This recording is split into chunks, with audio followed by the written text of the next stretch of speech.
आदरणीय भ्राता धर्मेश जागीरदार जी, आपका भी बहुत बहुत स्वागत है। आदरणीय जस्टिस भ्राता बीडी राठी जी,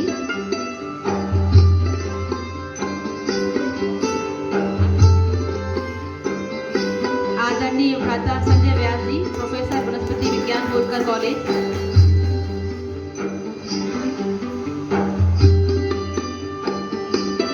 आदरणीय वीका बहन जी, आदरणीय पूनम बहन जी,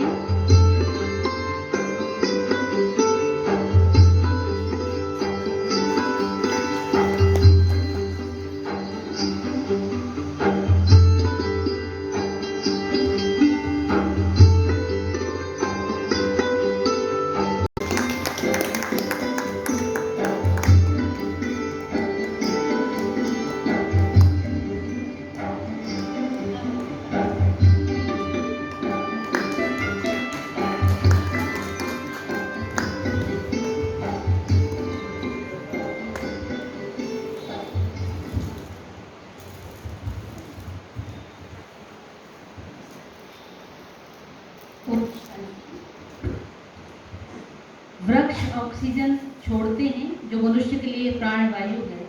पेड़ मानव को कितना कुछ देती हैं, फिर भी वो वृक्ष को काट रहे हैं। हम सभी मनुष्य क्या कर रहे हैं, आज अपनी सुविधा के लिए वृक्षों को काट रहे हैं। यदि आज हम जागरूक नहीं हुए, हमारे बीच में हमारी आदरणीय दीदी जी पहुंच गए हैं, उनका भी मंच पर जोरदार कलका ध्वनि के बीच में स्वागत है, अभिनंदन है।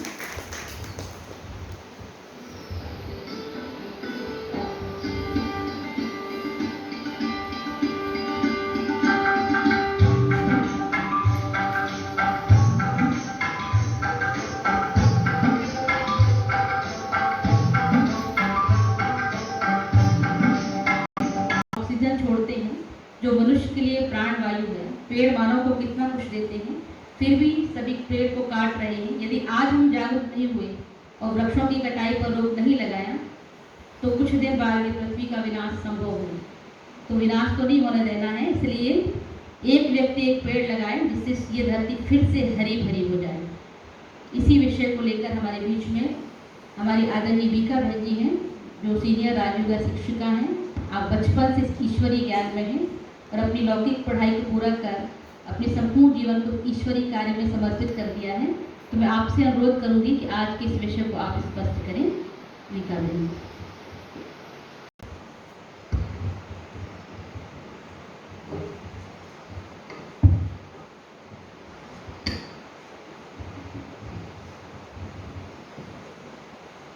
ओम शांति। सम्माननीय मंच एवं आज की इस सभा में पधारे हुए प्रभु प्रेमी सभी हमारे आत्मिक भाइयों एवं बहनों का मैं इस संस्था की ओर से बहुत बहुत हार्दिक अभिनंदन करती हूँ, स्वागत करती हूँ।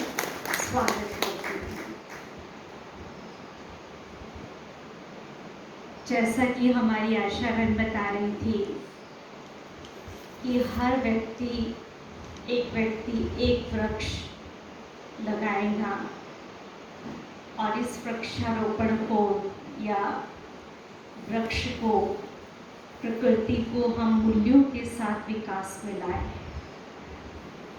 बहुत नई बात लगती है, परंतु है बहुत पुरानी बात। हमारी संस्कृति में है ये,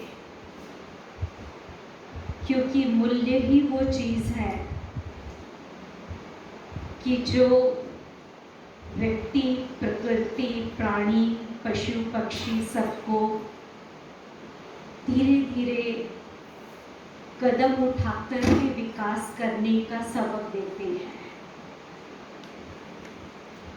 जैसे हम देखें कि प्रकृति कभी भी हड़बड़ी में नहीं होती है, वो धीरे धीरे ही अपना कदम बढ़ाती है। कभी भी ऐसा नहीं हुआ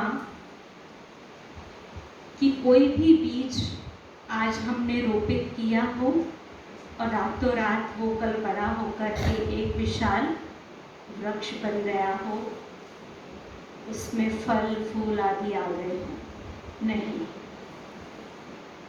पहले वो अपने विकास की उस यात्रा के अंदर जब चलता है तो बीज से अंकुरित होता है पत्ता, और धीरे धीरे अंकुर करते, और फिर काफ़ी समय के बाद एक विशाल रूप रहता है, उसका विशाल रूप बनता है,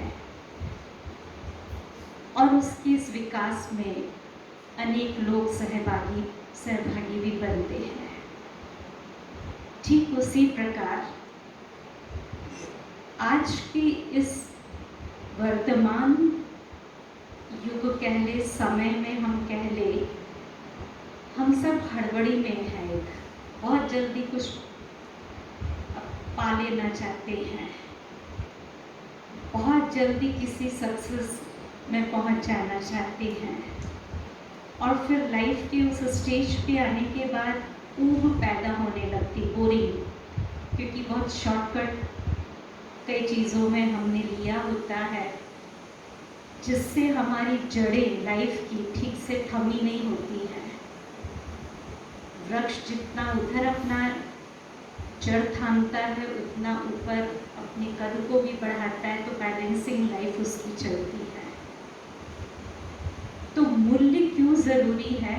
जैसे प्रेम है, शांति है, दया, ये सब जिसके द्वारा हम कोई भी बीज को जब रोपित करते हैं और साथ में इसके प्रकंपन उसके अंदर फैलाते हैं, तो वही प्रकृति हमको बदले में देती है, रौद्र रूप नहीं लेती कभी।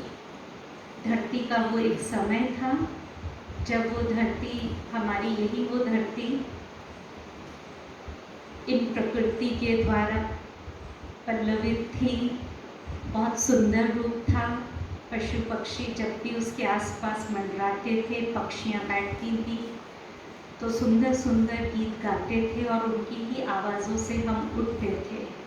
आज भी कहीं कहीं है, लेकिन कटते जा रहे हैं वो सब जगह, वो सब वृक्ष, तो उसकी जगह कर्कश ध्वनि के साथ भी उठना पड़ता है।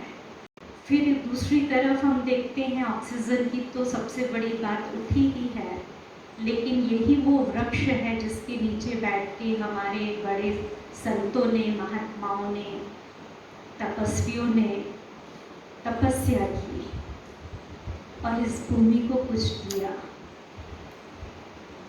तो मैं आत्मा, ज्योति स्वरूप, जो इस मस्तक के बीच में रहने वाली एक प्रकाश का पुंज हूँ, तो मैं आत्मा भी बहुत बहुत शांत स्वरूप, प्रेम स्वरूप, सहनशील हूँ, दया, मास्टर दया का सागर, करुणामय हूँ। लेकिन जैसे प्रकृति से दूर हो गए हम, वैसे कि राजयोग के लिए ऐसा नहीं कि घर बार छोड़कर कहीं और जाएं, जंगल में जाएं, नहीं।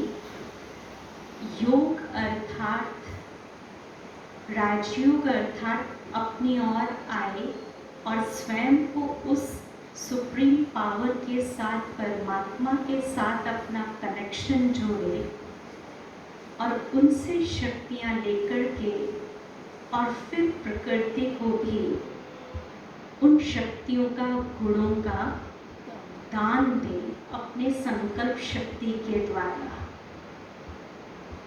हम कहीं पर भी देख लें कि प्रकृति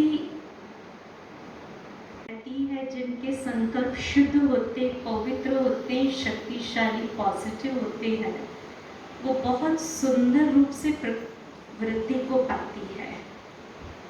और जहाँ पर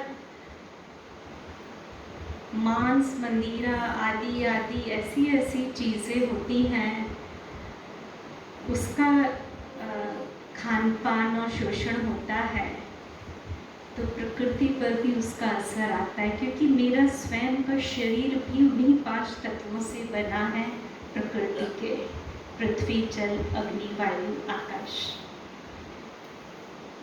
तो कहने का सार बस यही है। वैसे तो हमारे बीच में आज बहुत ही दिग्गज और महानुभाव आत्माएं बैठी हैं जिनके मुखारविंद से हम सुनेंगे, परंतु मैं और ज़्यादा कुछ ना कह करके सार ये कहना चाहती हूँ कि मेरी लाइफ की जो यात्रा है, स्टेप है, स्लोली, ग्रेजुअली और बैलेंसिंग चले। कोई भी चीज़ के लिए जितनी हड़बड़ी हम करेंगे उतनी गड़बड़ी तो होनी है। तो ये छोटी सी बात है कि प्रकृति हमें ये सबक देती है। तो आज जो भी प्लांटेशन अभी हम करेंगे तो उसके साथ कोई ना कोई क्वालिटीज़ को लेकर के और उसको विकास करने का संकल्प भी हमें रखना है, जो हमको हमारे अंदर धैर्यता रखने का सबक सिखाएगी। इन्हीं शब्दों के साथ आप सबको आज के इस उत्सव का बहुत बहुत बधाई। जी का अभी मंच पर आसीन सभी महानुभूतियों से मैं निवेदन करूंगी कि आज के इस कार्यक्रम की सफलता के लिए सभी दीप जला करके ईश्वर से प्रार्थना करेंगे कि जो भी हम कार्य कर रहे हैं वो सफल हो।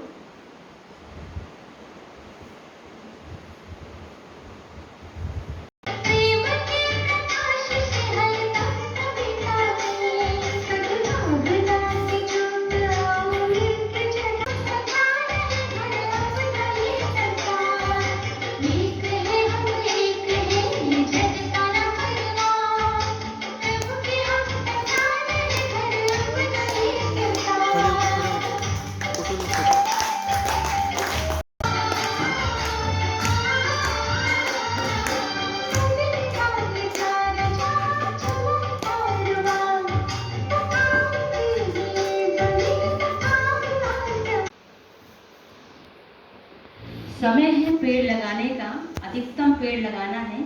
पृथ्वी माँ का कर्ज हमें बस इसी तरह चुकाना है। ऐसी भावनाओं को लेकर के हमारे बीच में विराजमान है आदरणीय भ्राता हुकुम चंद जी सावला, जो अंतर्राष्ट्रीय उपाध्यक्ष विश्व हिंदू परिषद के हैं। हम आपसे निवेदन करेंगे कि आज के इस विषय पर, आज के इस अवसर पर आप अपनी भावनाओं को हम सबके बीच में रखिए, अपने विचारों को हम सबके बीच में रखिए।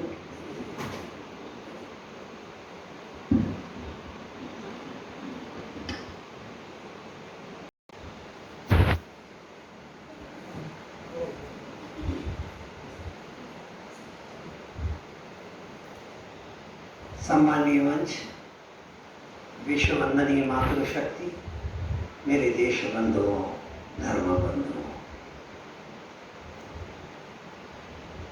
जब मुझे ये समाचार मिला कि मुझे इस कार्यक्रम में आना है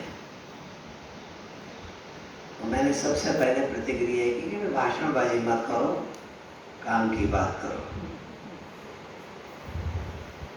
जो पहला जो शेड्यूल मेरे पास आया उसमें 10-10 मिनट सबके लिए लिखे हुए थे। फिर रात्रि को दूसरा संशोधित आया, 5-5 मिनट लिखे हुए थे। फिर उसमें सबसे पहला नाम संजय जी का था, फिर हमारे धर्मेश जी का था। तो मैं निश्चिंत बैठा हुआ था कि ये 2 लोग बोलेंगे, उसके बाद बचेगा तो कुछ मिल जाएगा, उसमें बोलेंगे।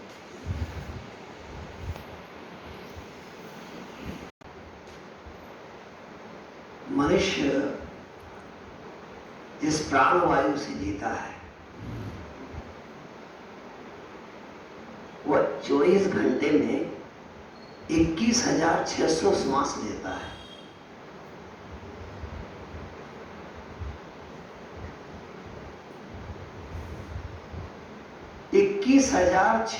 श्वास लेता है प्रतिदिन। इसको तोलने का प्रयत्न किया तो 16 किलो 200 ग्राम उसका वजन हुआ। और आप सब में से अधिकांश गृहस्थी हैं, एक एलपीजी का जो सिलेंडर घर में आता है जिससे रसोई बनती है, जो महीने भर चलता है, उसकी तुलना में 1.25 सिलेंडर प्रतिदिन हम ऑक्सीजन के रूप में इन पेड़ों से लेते हैं। हमारा हम अच्छा अन्न चाहते हैं, पर खेती करना कोई नहीं चाहता। हम अच्छे फल चाहते हैं, पर फलदार वृक्ष लगाना कोई नहीं चाहता। हम अच्छी वायु चाहते हैं, पर पेड़ लगाना कोई नहीं चाहता। हम घर में अच्छी बहू लाना चाहते हैं, पर बेटी बचाना कोई नहीं चाहता। यह विषमता है आज की। आचरण हमारा कहता कुछ है और करता कुछ है, उसी का दंड आज हम भोग रहे हैं। एक दिन मैं एक श्लोक पढ़ रहा था, परोपकाराय वहन्ति नद्या, परोपकार की नदियां बहती हैं। परोपकाराय फलन्ति वृक्षा, परोपकार के लिए वृक्ष फल देते हैं। परोपकाराय दुहन्ति गाव, परोपकार के लिए गाय दूध देती है। और परोपकाराय भिदम शरीरम, ये शरीर भी परोपकार के लिए है। तब मुझे एक प्रसंग छोटा सा याद आ रहा है कि मछली के बच्चे ने अपनी माँ से पूछा, बच्चे की माँ वो भी मछली है, उसने पूछा कि माँ अपन जल में क्यों रहते हैं, हम धरती पे क्यों नहीं रहते? तो मछली के बच्चे की माँ ने, उस मछली ने कहा, बेटे अपन फिश हैं और दुनिया सेलफिश है। अब ये जो दुनिया में जो स्वार्थता है, उसी के कारण सारी समस्या है। इसका चिंतन करके हम देखें, जब हम दुनिया का दृश्य देखते हैं तब ध्यान में आता है कि दुनिया में जो देश है उनके यहाँ कितने कितने वृक्ष हैं, और जब उसका हिसाब लगाकर देखते हैं तो भारत में 35 अरब वृक्ष हैं, जो प्रति व्यक्ति 28 वृक्ष का औसत आता है। अंतरराष्ट्रीय मानक के अनुसार 422 वृक्ष प्रति व्यक्ति होना चाहिए। मृत्यु जब होती है और शमशान जब ले जाते हैं, जब उस शरीर का अग्नि संस्कार करना होता है, तो जितनी लकड़ियां उसमें लगती हैं उतने वृक्ष हम अपने जीवन में लगा लें तो उपकार हो जाएगा। एक जल एक वृक्ष को आकार देता है, जो बीज की बात कर रही थी दीदी, आकार देता है।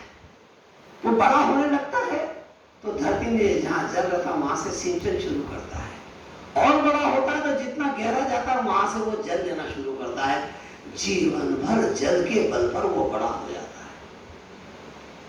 जल ने जिस वृक्ष को बड़ा किया है, वही वृक्ष जब सूख जाता है, उसकी लकड़ी जब जल में गिरती है तो वह जल उसे डूबने नहीं देती, उसे डूबने नहीं देती है, क्योंकि उसी ने उसे बड़ा किया। जिस प्रकृति ने हमें बड़ा किया है, जिस प्रकृति ने हमें वायु दी है, प्राण वायु दी है, आज अन्न जहरीला है, वायु जहरीली है, फल जहरीला है, किसके कारण है? हमारे कारण है। उससे यदि बचना है, उससे यदि रास्ता बनाना है तो हमको चिंतन करना पड़ेगा। हमारे यहाँ भविष्योत्तर पुराण है, उसमें एक प्रसंग आता है। प्रसंग ये आता है कि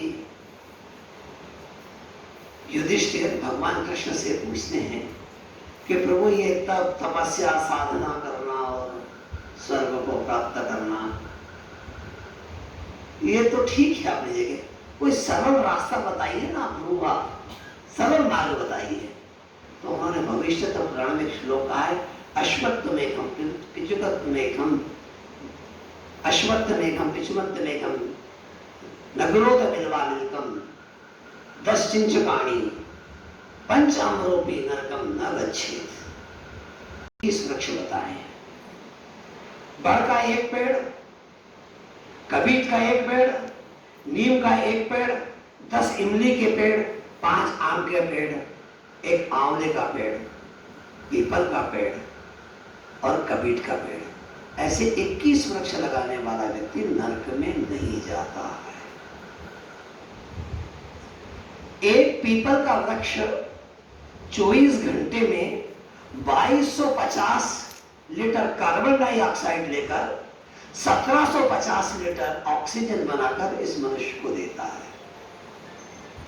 और उस वृक्ष को काटने में हम थोड़े क्षण की भी विचार नहीं करते, जो हमें प्राणवायु देता है। ये जो तुलसी का पौधा है, ये जो घर के बीच में लगाया जाता था, पहले घर आसपास कमरे होते थे, बीच में चौक होता था, चौक के अंदर तुलसी का पौधा लगाया जाता था।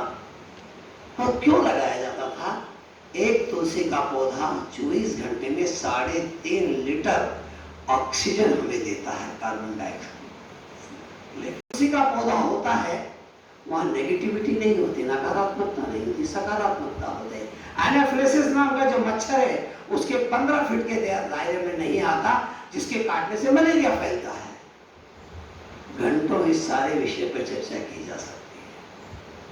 एक प्रसंग सुनाकर अपनी बात पूरी करूंगा। जयपुर के पास में एक लदूना नाम की स्टेट है, अभी भी है। वहां के जो राजा थे, छोटी सी स्टेट थी, वहां के राजा थे, वो प्रतिदिन स्नान ध्यान करके आकर के कुर्सी पे बैठ जाते थे। जितने भी कर्मचारी आते थे उनके पैर छीते थे और चले जाते थे, पैर छीते थे और चले जाते थे, पैर छीते चले जाते थे। उनके एक मुस्लिम कर्मचारी था, वो आया और उसने जैसे पैर छिया, वो जो झुका, उसके गले में से तुलसी की माला बाहर दिखाई दी। तो राजा ने पूछ लिया, क्यों रे, तू तो मुसलमान है ना? बोले हाँ, तेरे गले में तुलसी की माला क्यों? उसने कहा, महाराज, एक दिन आपने मुझे काम के लिए भेजा था, वो गांव जो था बहुत दूर था, मैं यहां से जब निकला और जब मैंने आधा रास्ता पार किया तो हल्का हल्का अंधेरा होने लगा। मैंने और गति बढ़ाई, तब भी अंधेरा घिरता चला गया। एक नदी को पार करते से ही मैं ऊपर जब आया, मुझे लगा कि अब गांव ज्यादा दूर नहीं होगा, दौड़कर पहुंच जाऊंगा। इतने में मुझे वहां 2 यमदूत दिखाई दिए। मैंने कहा, हे प्रभु, आप मुझे क्यों दिख रहे हो यमदूत? क्या मेरा क्या समय आ गया क्या? यमदूत ने कहा, घबराने की बात नहीं, तुम्हारे लिए नहीं आए हम। अभी एक जो है जमींदार का लड़का आ रहा है, उसके शरीर की आयुष पूरी हो गई, हम उसे लेने के लिए आए। आप कह रहे हो लड़का है और आप उसको लेने आए, तो लड़के को क्यों लेने आए? बूढ़ा तो मैं हूं। तो नहीं, ये काम हमारा नहीं है, हमको जो वहां से आदेश होता है हम तो उसका पालन करते हैं। तो फिर वो जवान है, गाड़ी पे बैठकर आ रहा है, गाड़ी चलाते हुए, तो फिर आप लेने क्यों आए उसको? बोले, भाई ये भी विषय हमारा नहीं है, पर उसकी मृत्यु होगी और हम उसको लेकर जाएंगे। जैसे ही गाड़ी उस नदी के ढलान पर आए तो घुर्र की आवाज आई। मैंने कान खड़े हो गए मेरे। मैं एक पेड़ की आड़ में खड़ा हुआ हूँ, यमदूत ऊपर वहां दिखाई दे रहे हैं मुझे, और गाड़ी जैसे ऊपर चढ़कर आई, उन यमदूतों को देखकर बैल भागे, एक दाईं तरफ भागा, एक तरफ बाईं तरफ भागा। उसके हाथ में रस्सी थी, वो जमींदार का लड़का उसके पीछे भागा। उसने अपने प्राण बचाने के लिए बैल ने उसके पेट में अपना सिंह मारा, गिर गया। मैं दूर से देख तो रहा हूं कि हाँ वो गिरा है, वो उसकी चिल्लाने की आवाज आई, मुझे दिखाई नहीं दे रहा था, मगर हाँ आवाज आई। मैंने उन यमदूतों को जाते हुए देखा। मैंने पूछा, तुम क्यों जा रहे हो? तुम तो लेने आए थे ना? उन्होंने कहा कि जिस स्थान पर उस युवक के प्राण गिरे हैं, वहां तुलसी का पौधा है। तुलसी का वृक्ष जहां होता है, वहां हमारा अधिकार क्षेत्र नहीं होता। वह भगवान के पार्षद उसे लेने के लिए आते हैं, उसे यम के दूत लेने नहीं आते। तो मैंने उस दिन सोच लिया कि या अल्लाह ताला, जब एक जमींदार के बच्चे के प्राण एक तुलसी का पौधा बचा सकता है, तो मैं तुलसी की माला क्यों नहीं धारण कर लूं? इसलिए मैंने महाराज जी उस दिन से तुलसी के माला धारण की है। भारतीय संस्कृति में प्रत्येक वस्तु पर, प्रत्येक चीज पर विज्ञान खड़ा हुआ है। उस विज्ञान को हम समझें। आज नागपंचमी है, रास्ते में हमारी चर्चा चल रही थी कि नाग की पूजा क्यों करते हैं। देखते तो भागते हैं, डंडा लेकर दौड़ते हैं, उससे ये घर में ना घुस जाए, सारा मोहल्ला खड़ा कर लें शाम। और वही जब हम वहाँ शिव जी के वहाँ जाते हैं, वो ये जैसे नाग बना रखा है, दूध से भी अभिषेक करेंगे, जल से भी अभिषेक करेंगे, उस पर फूल भी चढ़ाएंगे मूर्ति पर, और सच्चा दिल भाग क्यों जाते हैं। तो सब पर विज्ञान खड़ा हुआ है। हम सब पर्यावरण प्रहरी बने, हम पर्यावरण मित्र बने, अपने जीवन में संकल्प लें कि 2 वृक्ष लगाएं। ये इंदौर शहर है, ये देवी अहिल्या का नगर है। देवी अहिल्या के काल में शासन का नियम था, प्रत्येक व्यक्ति को, प्रत्येक किसान को अपने खेत पर 25 वृक्ष लगाना थे। ये उस समय का नियम था। इसलिए सड़क के किनारे फलदार वृक्ष, खेत पर बिना फल वाले वृक्ष, उस समय की मर्यादाएं थी। हर कदम कदम पर पानी पीने के लिए सरकारी कुएं हुआ करते थे। वो इसीलिए राहगीर को पानी मिल जाए, राहगीर को वृक्ष की छाया मिल जाए, और भूख लगे तो फल मिल जाए। ये जो व्यवस्था थी, इस व्यवस्था पर फिर अपने देश को हमको लाना होगा। इसी मंगल भावना के साथ जीवन सेवाओं को सफल बनाया है। आपका व्यक्तित्व उमंग, उत्साह, सरल व्यवहार, बाबा के प्रति, ईश्वर के प्रति निश्चय, समर्पण भावनाएं सेवाओं को प्रगतिशील और सफल बनाती हैं। आप एक दृढ़ निश्चय, कर्मठ, यज्ञरक्षक एवं सर्वस्नेही हैं। आपने जबलपुर, भोपाल, कुक्षी, बागली, राजगढ़, मुरैना, शाजापुर आदि अनेक स्थानों पर न्यायिक पद पर आप कार्यरत रहे हैं। 1990 में आपको जोशी श्री की उपाधि से आपको सम्मानित किया गया है। विधि विलक्षणता के धनी आदरणीय राठे जी को राष्ट्रपति महामहिम श्री प्रणब मुखर्जी जी के द्वारा मध्य प्रदेश उच्च न्यायालय में न्यायमूर्ति के पद पर आपको उन्होंने शपथ दिलाई थी। वर्तमान में आप इंदौर में वरिष्ठ विधि सलाहकार के रूप में कार्यरत हैं, साथ ही सुप्रीम कोर्ट के वरिष्ठ एडवोकेट हैं। आप जितने अच्छे न्यायाधीश रहे हैं, उतने ही कुशल वक्ता भी हैं। देश के कई राज्यों में आपको आध्यात्मिकता एवं दोस्ती के लिए कई संगठनों द्वारा आमंत्रित किया जाता है। तो मैं आपसे भी अनुरोध करूंगी कि आज किस विषय पर आप अपने विचार हम सबके बीच पर रखेंगे। आदरणीय जस्टिस वी डी राठे जी।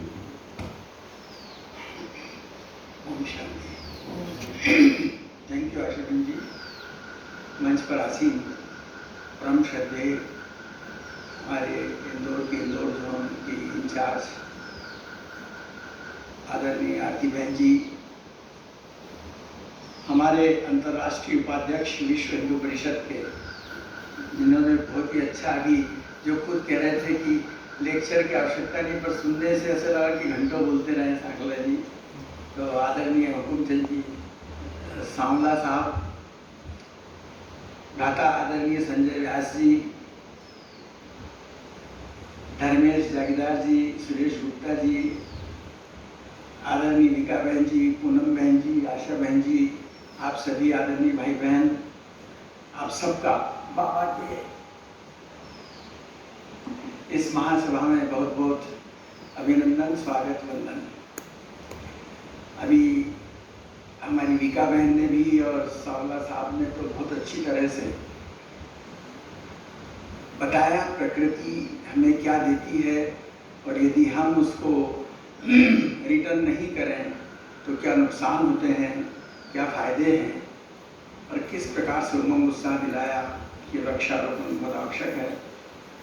मैं समझता हूँ कि इस विषय पर न बोलते हुए इन योजनाओं के बारे में कुछ आपको बताऊं। आज विषय के अनुसार 3 हमारे सामने सब्जेक्ट्स दिखाई देते हैं। पहला, अमृत महोत्सव, आज़ादी के अमृत महोत्सव से स्वर्णिम भारत की ओर। दूसरा, कल्पतरु योजना, और तीसरा, भारत सरकार का इसमें क्या सहयोग है और इन तीनों विषय में आपस में क्या सामंजस्य है।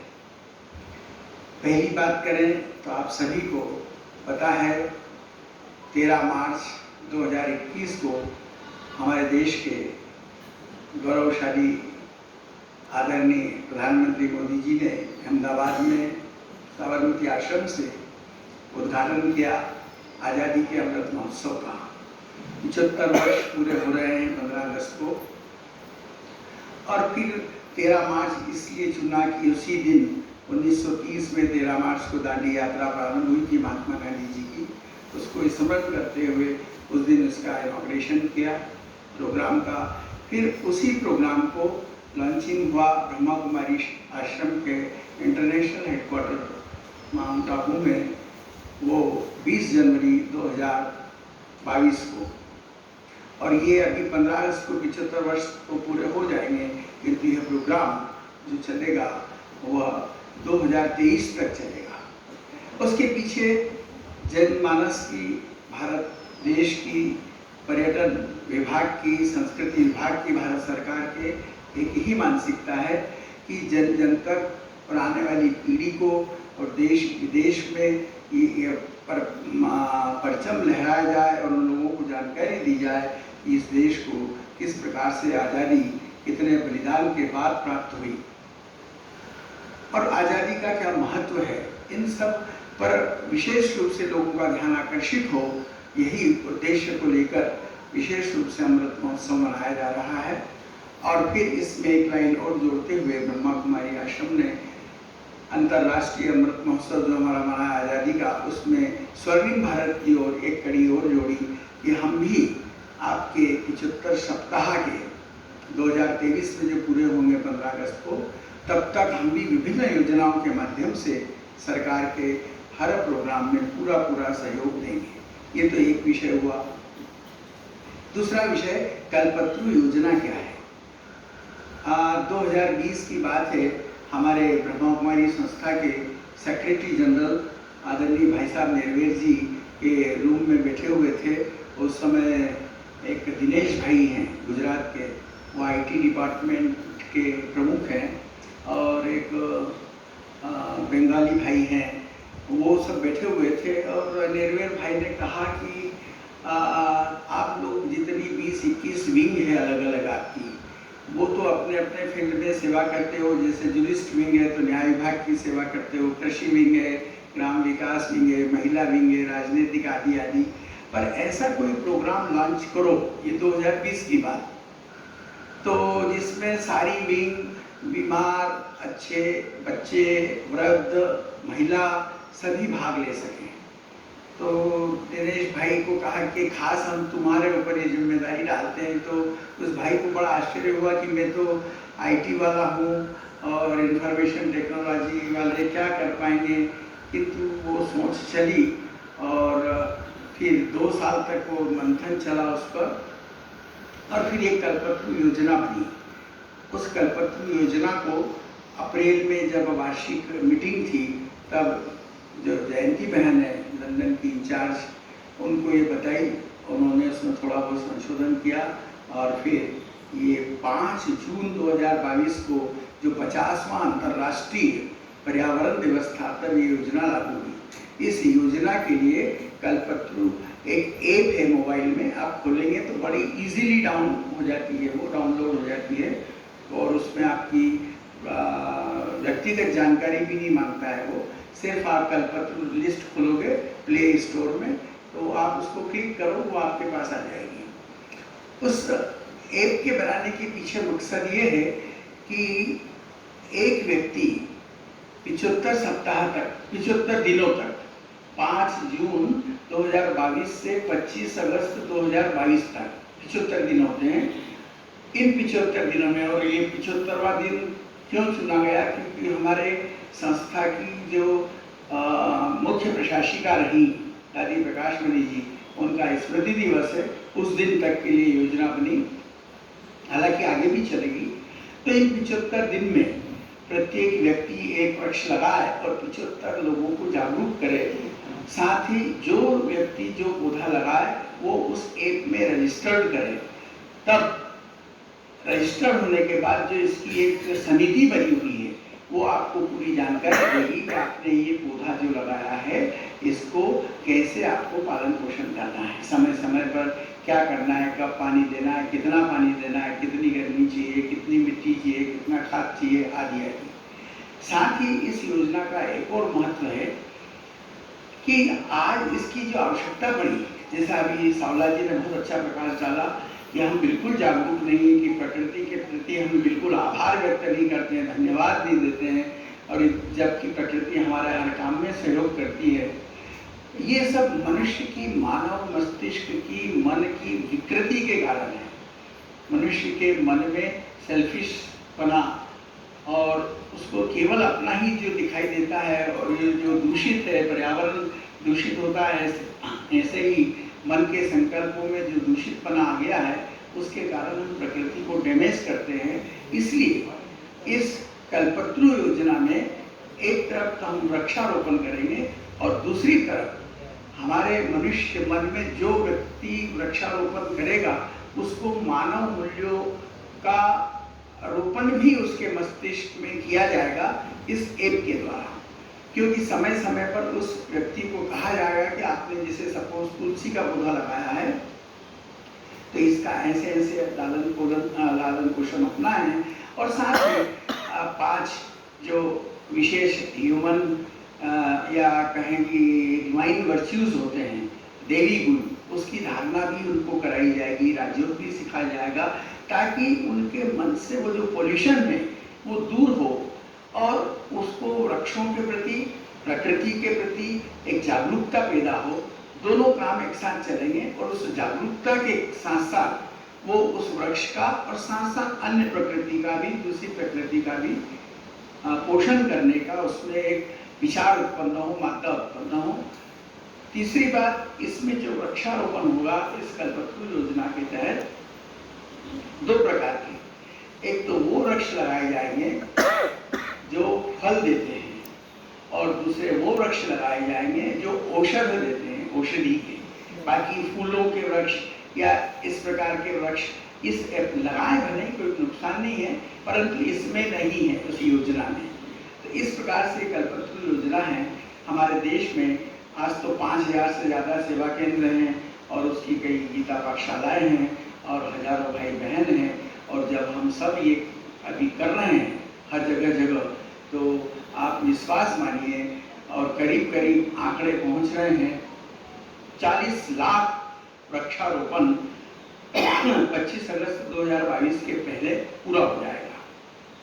40 लाख, और इसमें से बहुत अधिक सीमा तक हम पहुंच चुके हैं। ये दूसरी बात थी कि कल्पतरु योजना क्या है। अब एक और मैं आपको बताऊं कि भारत सरकार और इन दोनों सब्जेक्ट पर, अमृत महोत्सव और कल्पतरु में क्या समन्वय है। ये बात है 2014 की, जब पेरिस में एक अधिवेशन हुआ जलवायु को लेकर के, तब हमारे देश के यशस्वी प्रधानमंत्री नरेंद्र भाई मोदी जी ने वहाँ कहा कि हम हमारे भारत देश में एक ऐसी रिन्यूएबल ऊर्जा पैदा करेंगे जिससे कार्बन खत्म होगा।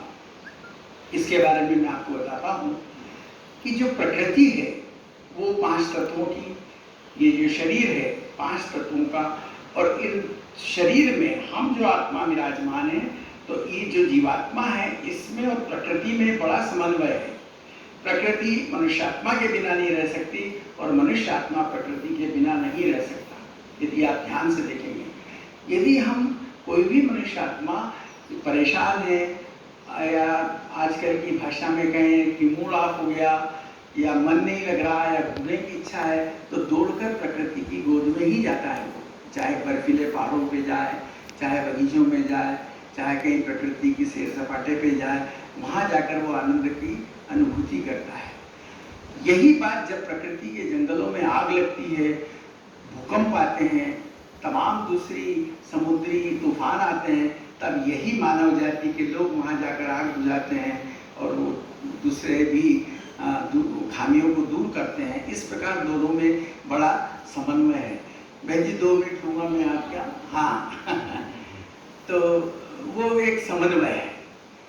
तो कहने का भाव ये था कि जब दोनों में समन्वय है, और एक बात देखिए विशेष रूप से कि हम मानव बिना, आज हमारा जो मानव का जो तरीका है जीवन शैली का, उसमें 50% हम ऊर्जा पर निर्भर करते हैं। हमारी जैसे ये लाइट जल रही है, ये पंखे चल रहे हैं, ये माइक चल रहा है, ये मोबाइल चल रहे हैं, ये सब एक ऊर्जा से, ऊर्जा पैदा होती है और ऊर्जा से ये सब पैदा होता है। ऊर्जा से एक बहुत बड़ा नुकसान भी होता है।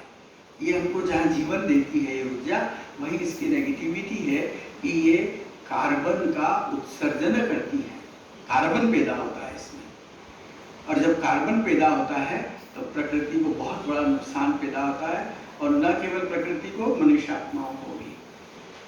हमारे प्रदेश में या विदेशों में 17% आबादी है और उसमें कार्बन का उत्सर्जन 60% है, 60। आश्चर्य करोगे आप, परेशान है दुनिया। और खुशी की बात यह है कि हमारे भारतवर्ष में भी 17% आबादी है, किंतु कार्बन का उत्सर्जन केवल और केवल 4% है। परंतु विशेष अनुकंपा कहें या विशेष बुद्धिमत्ता कहें नरेंद्र भाई मोदी जी की, कि उस व्यक्तित्व में एक अनोखी सोच है। उस 4% के लिए भी चिंतित है और उन्होंने संकल्प किया। अभी COP26 एक पर्यावरण पे मीटिंग हुई ये यहाँ पे ग्लासगो में, और उसमें संकल्प लिया गया कि 2070 तक 0% हम कार्बन उत्सर्जन खत्म कर देंगे। इतनी इस प्रकार की रिन्यूएबल एनर्जी पैदा करेंगे, प्रकृति को इतना अपना बना लेंगे और इस प्रकार से संसाधन पैदा करेंगे कि यहाँ कार्बन और वायु प्रदूषण और दूसरे प्रदूषण सब समाप्त हो जाएंगे।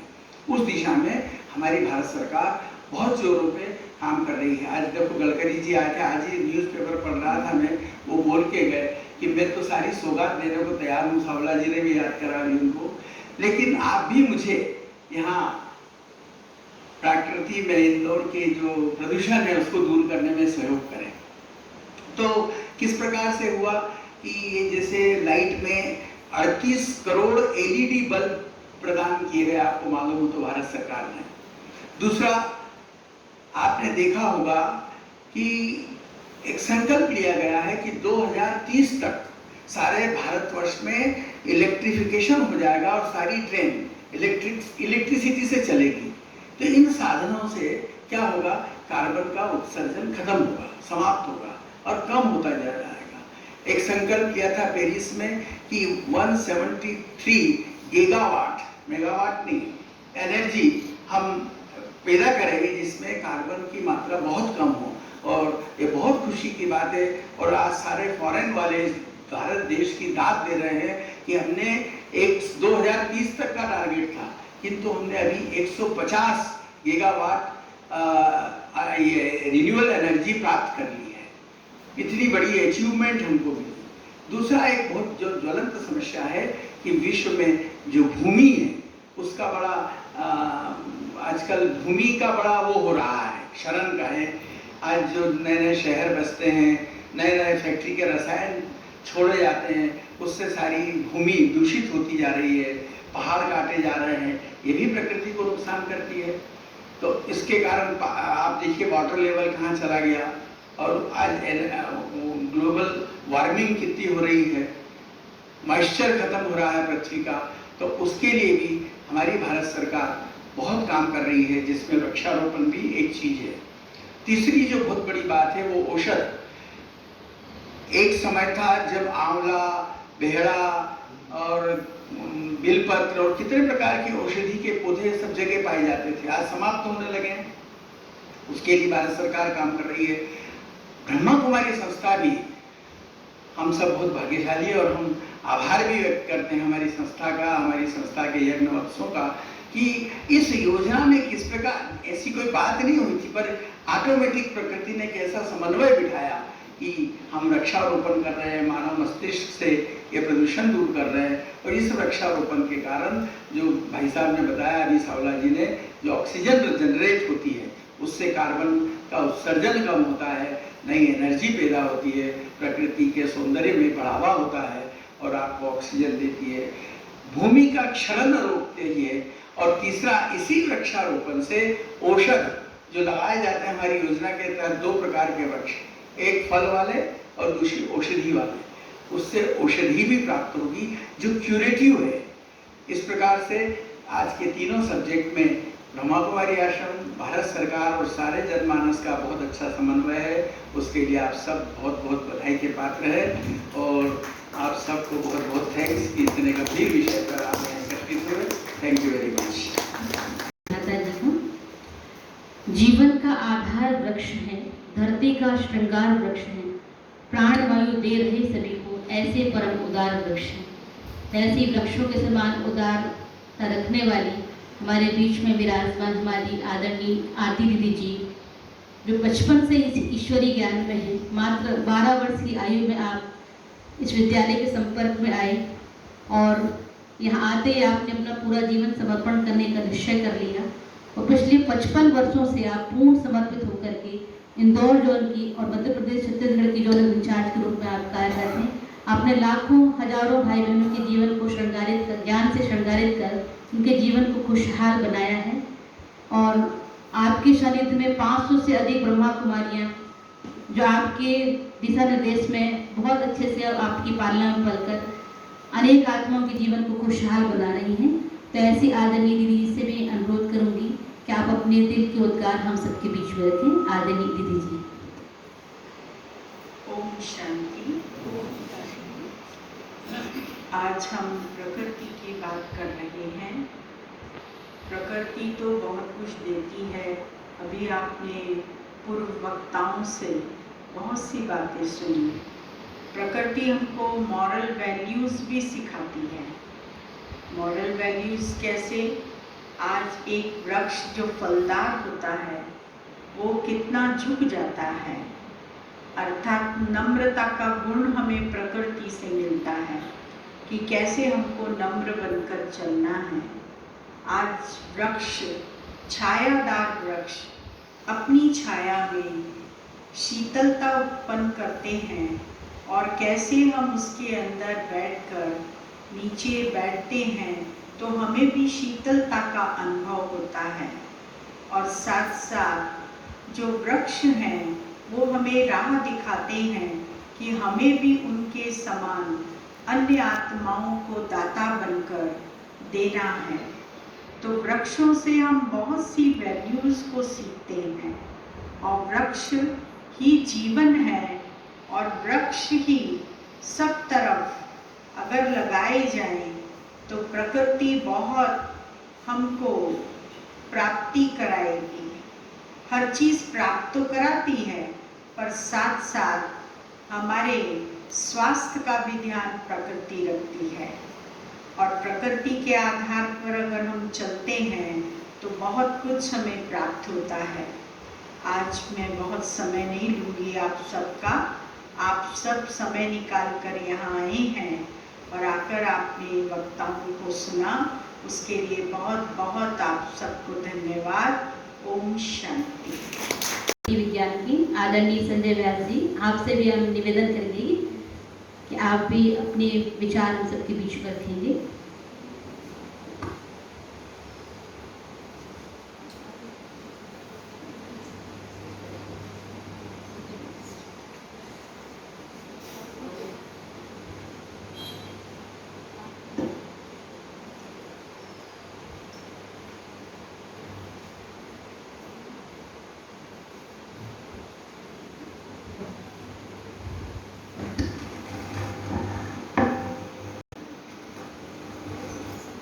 परम श्रद्धेय हुकुमचंद जी सावला साहब, आदरणीय आरती दीदी, न्यायमूर्ति राठी साहब और श्रद्धेय मंच और भाइयों बहनों, सामने ये बहुत सुंदर आयोजन है कि घड़ी सामने लगी है और समय की बाध्यता है, घड़ी बताती रहती है। सही वक्ता को इस घड़ी का पक्का ध्यान रखना चाहिए। मुझे 10 मिनट का कहा गया था, मैं 8 मिनट में अपनी बात समाप्त करूँगा।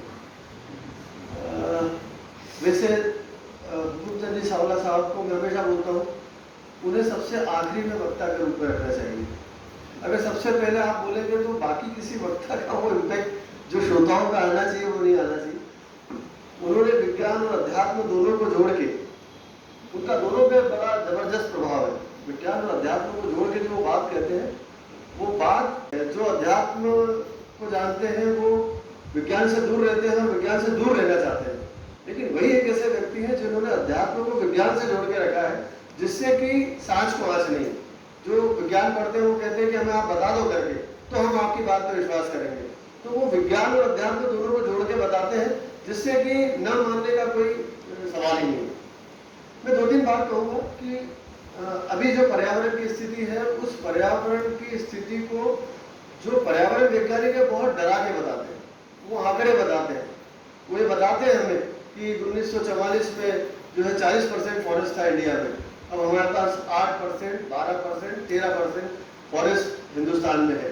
जो बहुत अलार्मिंग घंटी है, जो बेल बज रही है कि हमें समझना पड़ेगा कि हमने कोरोना में देखा कि लोग कैसे सिलेंडर को जो है वो कंधे में उठा के घूम रहे थे और ऑक्सीजन नहीं मिल रही थी, ऑक्सीजन की कमी थी। और ये इतना बड़ा दुर्भाग्य है इस देश का कि लोग ऑक्सीजन की कमी से मर गए, तड़प तड़प के मर गए। मुझे ऐसा पता पड़ा, जो मेरे एक मित्र हैं हॉस्पिटल में, उन्होंने बताया कि रात को चूंकि सिलेंडर नहीं थे तो जो पेशेंट थे उनके ऑक्सीजन के परसेंटेज को कम कर दिया गया घुमा के कि ये सुबह तक चला गया सिलेंडर। तो लोगों ने, जिन लोगों ने वो दृश्य देखा है, उन्हें पौधों की महत्ता को समझ में आ गया कि यही एकमात्र प्रकृति में ऐसे हैं वृक्ष जो ऑक्सीजन छोड़ते हैं। आप लेबोरेटरी में ऑक्सीजन बनाओ, बहुत ऑक्सीजन बनाओ, वो सावला जी ने बता दिया कि कितनी आप ऑक्सीजन बनाते हो और आपको कितनी ऑक्सीजन की आवश्यकता है। और इस पूरे विश्व में पौधों के अलावा कोई भी ऑक्सीजन लिबरेट नहीं करता है, कोई भी ऑक्सीजन नहीं छोड़ता है। तो ब्रह्म कुमारी एक ऐसी संस्था है जो जिस पे लोगों का प्यार है, जिस पे लोगों का सम्मान है, जिसको फॉलो करते हैं लोग, उन्होंने पौधारोपण का कार्य हाथ में लिया है। तो मुझे लगता है कि यह कार्यक्रम सफल भी होगा और ये पौधे जो है वो आगे प्रकृति में लहराएंगे और एक ग्रीन आच्छादित करेंगे इस इंदौर के माहौल को। 2-3 इमोशनल बात कि प्रकृति में मनुष्य है, पौधे हैं और जानवर है। इन तीनों का जो समन्वय है वो पर्यावरण बनाता है। ये तीनों आपस में एक दूसरे से लेते और देते हैं। लेकिन माइंड इज राइट, मनुष्य बहुत ताकतवर है, उसने जानवर भी खत्म कर दिए, उसने पौधे भी खत्म कर दिए। प्रकृति कहती है मैं आपकी जरूरतों को पूरा कर सकती हूँ, लेकिन आपके लालच को पूरा नहीं कर सकती। आप पौधे काटने पे आए तो आप काटते चले गए जंगल, आप जानवरों को मारने गए तो आप मारते चले गए।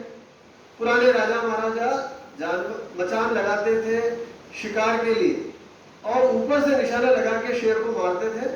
मारने के बाद आधे घंटे रुकते थे कि ये मर गया है कि नहीं, उसके बाद मचान से नीचे उतरते थे, उसके ऊपर लात रख के फोटो खिंचाते थे। वो फोटो आज भी आपको संग्रहालय में मिल जाएंगे। उन शेर में भूसा भर के वो शेर खड़े कर दिए। आप ये ना समझे कि ये इकोसिस्टम है। शेर का जो शेर शिकार करता है वो क्रूएल्टी नहीं है, वो निर्दयता नहीं है, ये प्रकृति का नियम है। अगर मान लो आप शेर को हटा देंगे तो आप ये मान के चलना इतने चौपाए जानवर जो घास के ऊपर, खाद्य पदार्थों पर जो निर्भर है, वो आपका सारा खाद्य पदार्थ खा जाएंगे। उनको बैलेंस करने के लिए, प्रकृति उनको संतुलित करने के लिए टॉप कार्निवोरस बनाती है, जिसका नाम लायन है। एक छोटी सी बात करके आपको बताना चाहूंगा कि हमारे ऋषि मुनि बहुत ही उनका विज्ञान जो है वो अनंत था। ये कहीं नहीं लगता। आज के जो यूएस में और जर्मनी में जो लोग वैज्ञानिक बनते हैं, इनका विज्ञान कहीं काम का नहीं। उन्होंने क्या किया, उन्हें पता था कि जो व्यक्ति है वो सिर्फ धर्म से डरता है, धर्म और भगवान से उसको डर लगता है, बाकी वो किसी के बाप से नहीं डरता है। तो उन्होंने क्या किया, सारे जानवरों में भगवान डाल दिए, बड़ा होता सब में, मछली सब में उन्होंने भगवान के अवतार डाल दिए कि इन्हें आपको मारना नहीं है। उन्होंने वृक्षों में भगवान डाल दिए, पीपल, अश्वत्थ, मैं हूँ। भगवान कहते हैं कि मैं खुद पीपल में हूँ, तो आप पीपल को भी मत काटो। सावला जी ने बताया कि पीपल के ऑक्सीजन का रेट क्या है, ऑक्सीजन को लिबरेट करने का। हिंदुस्तान में न जाने कितने गांव के नाम पीपल में, पीपल रवा, पिपले आना। इसका मतलब आप समझे कि पीपल का झाड़ क्या है, जिसके नाम के गांव के नाम पड़े हुए हैं। तो एक छोटी सी बात जो ऋषि मुनियों ने एस्टेब्लिश की, उसको मैं और आगे बढ़ाना चाहूँगा। शंकर जी का जो परिवार है, उनके परिवार में शंकर जी स्वयं, उनकी पत्नी पार्वती, उनके 2 लड़के गणेश जी, कार्तिकेय। शंकर जी के गले में सांप, शंकर जी के शरीर पे भभूत, गणेश जी को चढ़ती है दुर्वा, गणेश जी का वाहन है चूहा, कार्तिकेय का वाहन जो है मोर, इन सबको आप जोड़ दो तो आपको इकोसिस्टम बन जाएगा आपका। 150 किलो के हमारे गणेश जी, उनका वाहन चूहा बनाया है। आप देखें कि हमारे ऋषि मुनियों ने चूहे को भी सुरक्षित करने के लिए क्या कहा कि ये उनका वाहन है, इसको मारना नहीं। अब इसको हम जोड़ देते हैं।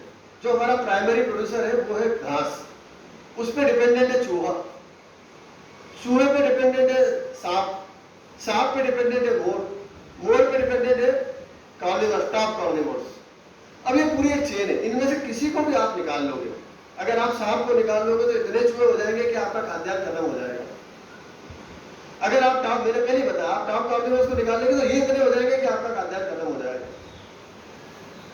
शंकर भगवान अपने शरीर पे भभूत लगा के ये बताते हैं, भभूत आप जानते हैं महाकाल में जो है वो मुर्दे की भस्म जो है उनको चढ़ती है, तो वो ये बताते हैं कि आपका शरीर नश्वर है। वो पूरे प्रकृति के चक्र को बताते हैं, साइकिल को बताते हैं कि ये जो CHO कार्बन हाइड्रोजन ऑक्सीजन है, इससे मिलकर हमारा शरीर बना है और हमारा शरीर जलने के बाद या जमीन में दफन होने के बाद वो CHO में कन्वर्ट हो जाता है।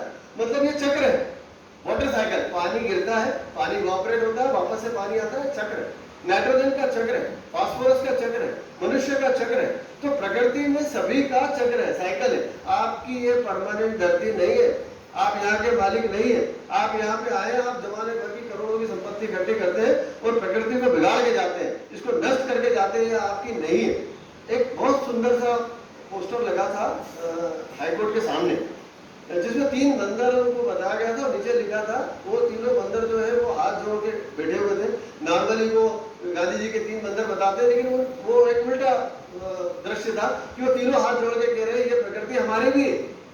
एक छोटे से छोटे जो माइक्रोस्कोपिक क्रिएचर है उसकी भी ये धरती है, आपको उसका भी सम्मान करना पड़ेगा। ये आपके अकेले की हमारी धरती नहीं है, इसमें जो व्यक्ति पैदा हुआ है, जो क्रिएचर पैदा हुआ है, ये धरती उसकी भी है। उसको पूरा सम्मान दो, उसको पूरा स्पेस दो, उसको रहने की पूरी जगह दो, तभी ये प्रकृति बचेगी। अगर आप सोचते हैं कि हम अकेले रह जाएंगे, सारे प्लांट काट दो, सारे जानवर हटा दो और आप जी के बता दो, बहुत मुश्किल है। एक छोटी सी बात करके अपनी बात को विराम करूंगा, घड़ी में 7 मिनट हो गए। जब मैं अपने कॉलेज से रोज अपने घर से कॉलेज जाता था, होलकर कॉलेज, तो उस समय BITS बन रहा था और जो पलाशिया का चौराहा है वहाँ पे एक बहुत बड़ा विशाल बड़ का पेड़ था और जब मैं जा रहा था तो वो झाड़ काट रहे थे BITS के कारण। तो मुझे भी इतना समझ में मैं BITS बन रहा, झाड़ तो कटेगा चौराहे पे। वो झाड़ को उन्होंने काट दिया। जब मैं 5 बजे लौटा तो लाखों जो पक्षी थे उनका कोलाहल आसमान के ऊपर, वो देख के मुझे एक इमोशनली भी मुझे बहुत खराब लगा कि अगर मैं आज घर से निकला हूँ कॉलेज जाने के लिए, शाम को जाऊँ और मुझे पता पड़े कि मेरा घर नहीं है, मैं जिस मेरे घर में अंदर जाना चाहता हूँ 5 बजे और मेरे घर की जगह पे प्लॉट है, मैं कहाँ जाऊँगा?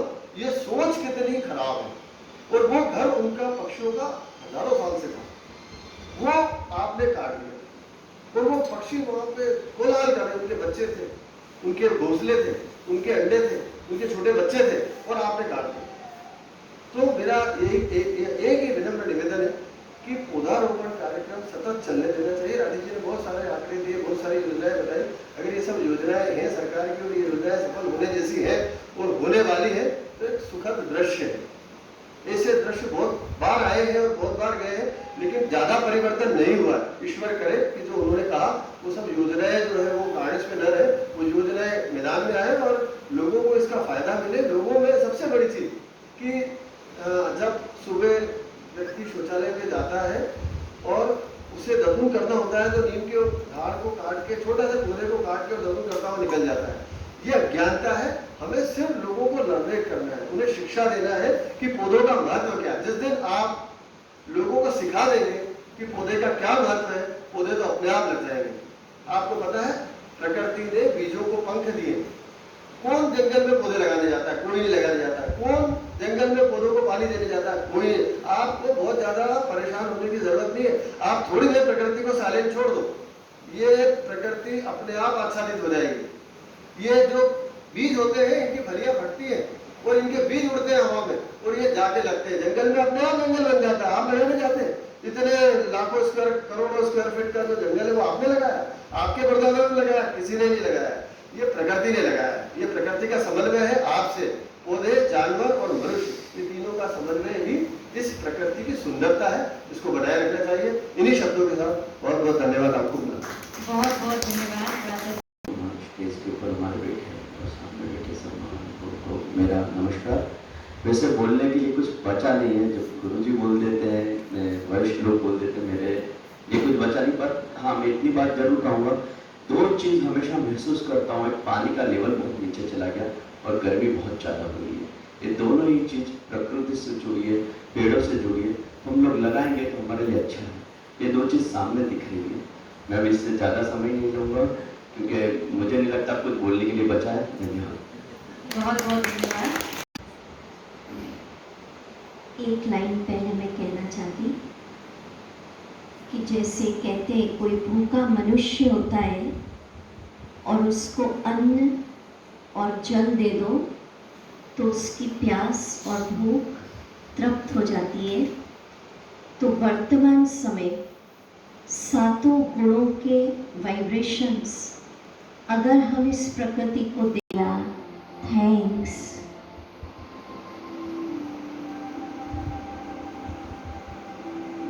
अब अपने मस्तक पर अपनी ज्योति स्वरूप आत्मा को चमकता देखिए।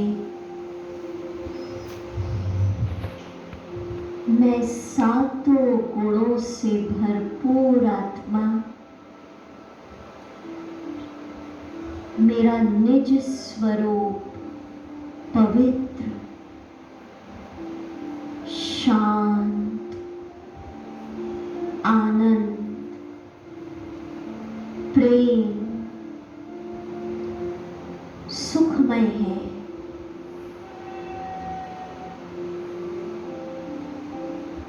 अपने सामने अपने परम पिता जो इस प्रकृति के मालिक हैं, सत्यम शिवम सुंदरम, उस महाज्योति पॉइंट ऑफ लाइट को चमकता देखिए। प्यार से हम कहते शिव बाबा,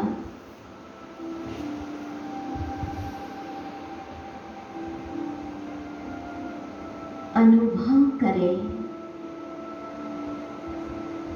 अपने प्यारे पिता शिव बाबा से सातों गुणों की प्रकंपन, शांति, प्रेम, पवित्रता, सुख, आनंद के वाइब्रेशंस मुझ में समा रहे हैं।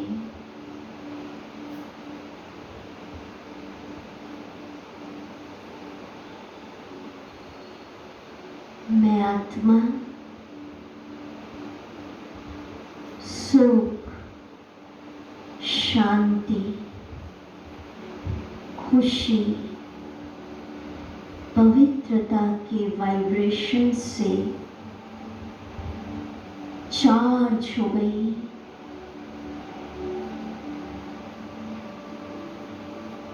अब एक दृश्य बनाए, मुझ आत्मा चमकती ज्योति से ये सातों गुणों के प्रकंपन संपूर्ण प्रकृति को जा रहे हैं। सुख, शांति, प्रेम, पवित्रता, दया,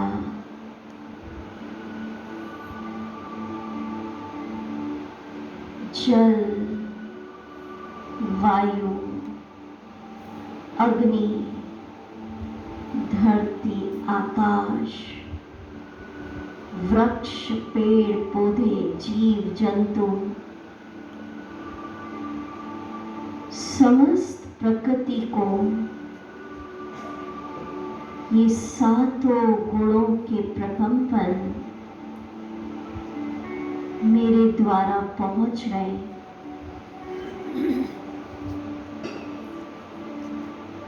जिससे संपूर्ण प्रकृति सतोगुणी कंचन बन गई।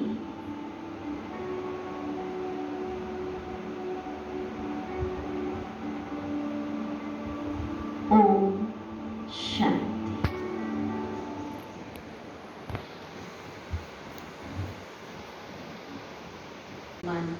तभी हमारे मंच पर विराजमान सभी महान मूर्तियों से हम अनुरोध करेंगे कि पौधारोपण करेंगे।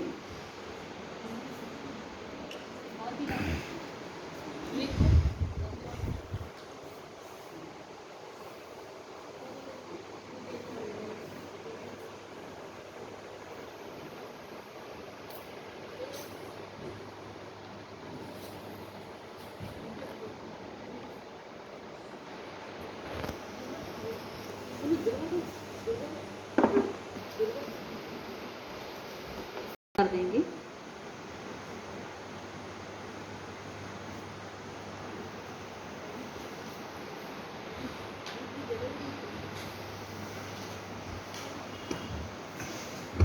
बहन आशा राठी जी, आप भी आ जाएं। अंतिमा बहन, आप भी आए।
उसके अंदर आयोजित होगा।